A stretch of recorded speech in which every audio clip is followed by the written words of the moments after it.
This guy, Connor Mead, is a fashion photographer and a notorious playboy, a womanizer. He claps every chicks in the world, I feel like, and he hates commitment. His role model is his uncle, Wayne, now dead, but also a playboy in his time. He walks into a building where his assistant Melanie meets him and gives him all his message and such. He stops behind the camera and takes one photo of a bunch of women in their underwear. Then he walks behind the curtain and meets a singer who is supposed to be photographed. He strips her down and puts an apple on her head. A lady with the bow shoots the apple and he takes the picture. Not bad.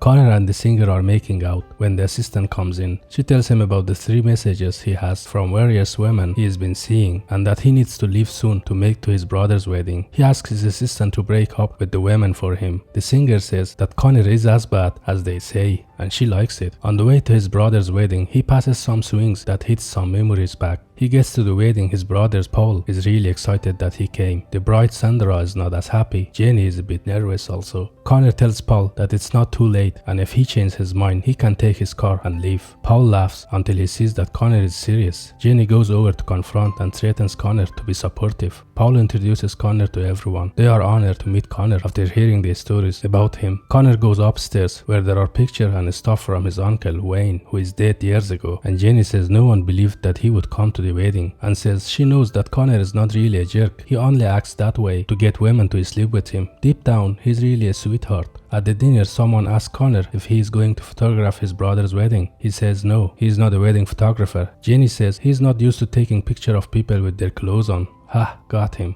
Paul says that Sandra and he want Connor to make toast at their wedding. Connor says he can't toast a wedding and that he doesn't believe in marriage. He says love is a myth and leaves. He goes to the bathroom where he sees his dead uncle Ghost. He asks him what he's doing there and Wayne says he's there to warn Connor not to waste his life like he did. Connor is confused because his uncle had a great life and he is a legend. Wayne says he shouldn't want to be like him, but he already did. He says Connor will be visited by 3 ghosts and will be forced to feel things he hasn't felt in a long time. Wayne disappears and Connor is freaking out and calls Melanie and leaves her a message. He goes downstairs to the bar where he grabs the bride's mom breast thinking if she is a ghost, but she's real. Then one of the bridesmaids comes over and he asks her if she was the one who Paul had sex with her, but she wasn't and she just wants to get laid, and Connor says go upstairs in his room and he will come up. He goes up to his room where he hears a woman under his blanket. He thinks it's the bridesmaid, but it's a girl with an old style outfit. He remembers her name, Allison. She tells him that she's ghost of girlfriend past and he runs out of his room. She appears in front of him outside and he runs back inside the room. She is there waiting. She says she's going to take him to visit all his past girlfriends. They fly off on a bed, turns into a portal for time, and land when he was young, the time of his first relationship. Young Connor is running toward his swings that Connor had passed in the beginning of the movie. Young Jenny is running behind him, and it's his birthday. Jenny has a gift for him. It's a camera, and he tells her she's the best. Then he takes a picture of her and says he's going to keep it forever. Young Connor and Jenny look like they are about to kiss when he jumps up and starts running, and a man picks up young Connor. We find out that the man is Connor's dad and there is his mom as well. It's the summer before the car accident that took their life. Connor's dad and mother are walking arm in arm. Connor remarks about how happy they look. Fast forward to the summer after young Connor, Jenny and Paul are at the funeral, and Allison explains that Wayne, Jenny and Paul were all he had left after the accident. Jenny was the only person who knew him before he became a womanizer. Fast forward to junior high school. They arrive at the homecoming dance where Connor and Jenny are there together. Allison explains that this was the time where they were trying to figure out if they were going to take their relationship to the next level.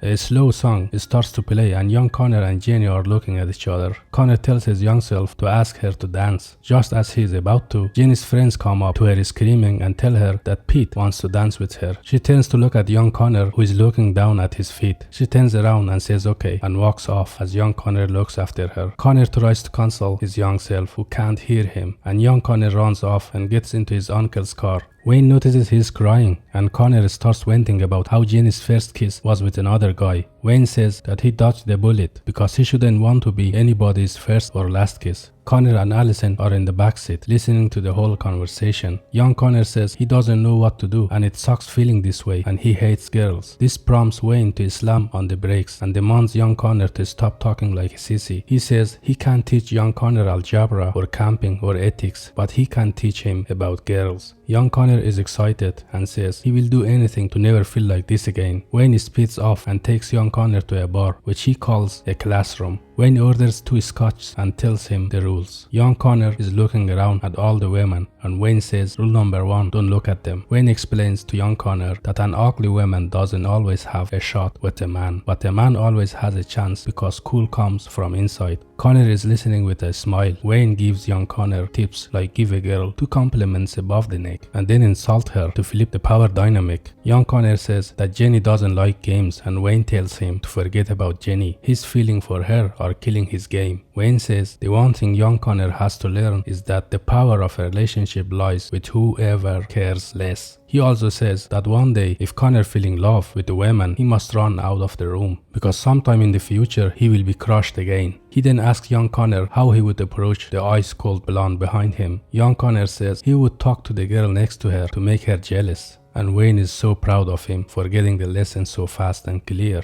Fast forward to 16 years old in a basement. Young Jenny is there. Young Connor arrives and walks down the stairs. Jenny is looking at him and is smiling, and he sees her, but he walks away to another group of people. Connor yells after his young self, saying nice move. Young Connor starts making out with the girl, and Allison is excited because it's her younger self. Jenny walks out of the room. Cut to a few years later, and young Connor is an adult. He is now a photographer, and he is explaining to a bunch of women how he is inspired by women. And Jenny walks by, and the young Connor gets up to say hi. He excuses himself to buy a drink for the girl who blew him off at the homecoming party. She asks what he is doing with all those women, and he says that he's working for a famous photographer. She says that she's a doctor. Just then, Jenny's friend comes to get her to leave, and younger Connor wants her to give him her number. She says no, and he says he wants a little dinner and sex, and she says just dinner, but he's reluctant. She walks away, and he says dinner is good. They are walking down the sidewalk after dinner and laughing. Jenny can't really walk straight. Younger Jenny tries to say goodbye, but younger Connor tries to get into her house. She says no, she can't be with him like he wants. There are various scenes of them playing football, taking pictures, going on dates, etc. After several weeks of wooing younger Jenny, younger Connor gets to go to her bedroom. They are in the bed. Connor and Allison are there too. Younger Connor says that the play was amazing, and younger Jenny says it's because they had 20 years of foreplay. Younger Connor gets up and gets dressed, and younger Jenny asks what he's doing. Connor says he's going, and explains that he doesn't stay over, and she says there are 2 types of women.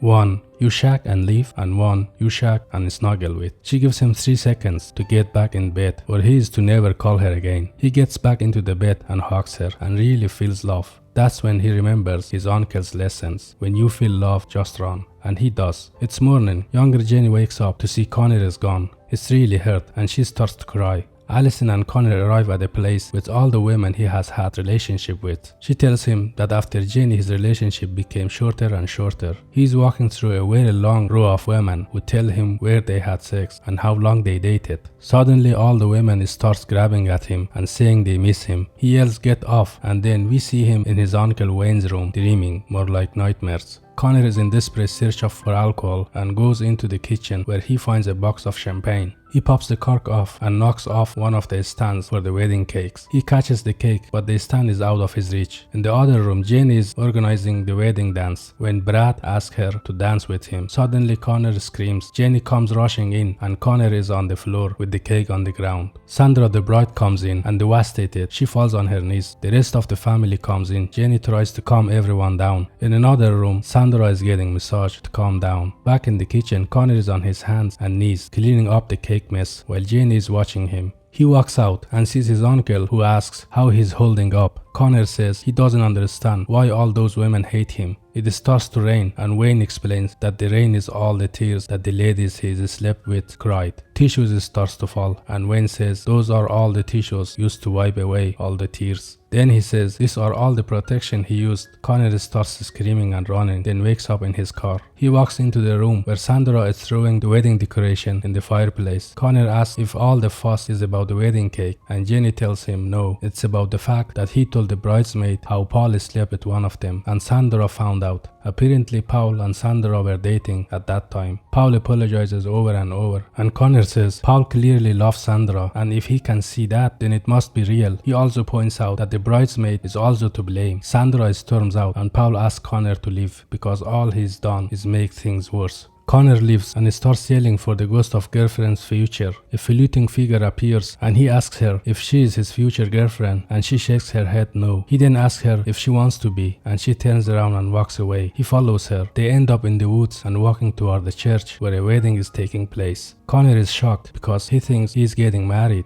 Jenny walks down in her wedding dress and Connor is okay with it until he sees that the groom is Brad. Connor keeps yelling no, but no one can hear him. He tries to break them apart, but he couldn't because he's just a ghost. Suddenly the church is empty except for Paul sitting alone and broke. Connor notices Paul doesn't have a wedding ring. It turns out that he didn't get married because of Connor. Connor follows Paul outside and Paul turns into an old man. He follows Paul to a funeral where it's Connor's funeral and Paul is the only person present. Wayne appears and says that no one really misses him. Paul gets up to say a few words, saying that Connor was a great brother. Connor wakes up in his bed screaming. He is happy to be alive and opens up the window and shouts to a boy if it is Christmas. The boy says no, it's Saturday. Connor is excited because he hasn't missed the wedding yet. He runs down the stairs where nothing is happening. He sees Paul and asks if he missed the wedding, and Paul says no, that Connor got his wish, and Sandra calls off the wedding. Connor says they can't split up because they are meant to be together. Paul says they just left for the airport. Connor runs outside and sees all the cars have been buried under the snow. Then a car busts out of the garage and it's Wayne's old car. Connor follows the surgeon's car and flies past them when he slides in the snow. He tries to brake, but he slides even worse, so he jumps out of the car. He runs back to the road where the sergeant and the girls see him. The sergeant brakes and gets out of the car. Connor says that he needs to talk to Sandra. The sergeant refuses and Connor punches him, which knocks him out. Sandra gets out of the car and Connor locks the bridesmaid in the car. He apologizes for destroying the wedding cake, punching her dad and breaking up her wedding. He begs her not to run away because she and Paul have something rare and wonderful. She yells that he cheated. Connor says to get over it. It was years ago. Sandra says that he doesn't know how she feels. He says he knows exactly how she feels because he was in her shoes. He says he thought what if she hurt him or left him or died. It would have been the end of him. Inside the car, Jenny realizes he's talking about her. He says that's why he cut it short, but it was the biggest mistake he has ever made, and that Sandra making the same mistake. He tells her that she may get hurt, but any pain she feels will never be as bad as the regret of walking from love. Sandra says that she thinks Connor might be right and that she wants to get married. Paul is packing when Sandra comes in and hugs him. Downstairs, Jenny is going through a checklist and she calls for a photographer and Connor volunteers. The wedding turns out perfect. At the reception, Connor gets up to give his toast. Outside, Jenny is on the swings and Connor sneaks up behind her. He congrats her on pulling off a great wedding. She asks what happened last night because yesterday he was his usual awful self, but today he became the guy she used to know. He declares his feeling and she says she wishes she could believe him, but she's been through this before. He takes out his wallet and pulls out the picture he took when he was really young. She is shocked and happy that he kept it. He asks for one more chance and promises to be there every time she wakes up in the morning. They kiss and he sees his uncle in the window, and the song from Homecoming Dance Party starts to play at the wedding and they can hear it outside. Connor asks Jenny to dance and she jokes that it's about time and they dance outside.